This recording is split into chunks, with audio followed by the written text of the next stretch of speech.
প্যান্ডেল ব্যবসায়ীর গোডাউনে বিধ্বংসী আগুন। ঘটনাস্থলে দমকলের ইঞ্জিন এসে আগুন নেভানোর আগেই সব ভস্মীভূত বলেই জানা যাচ্ছে।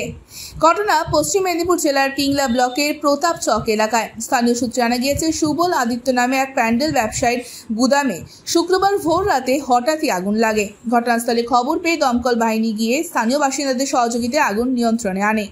তবে ততক্ষণে সব শেষ।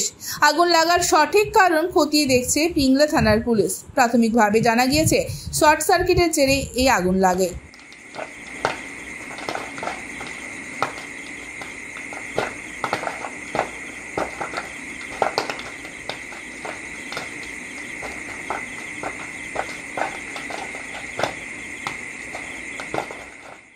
Bureau report, ANM news.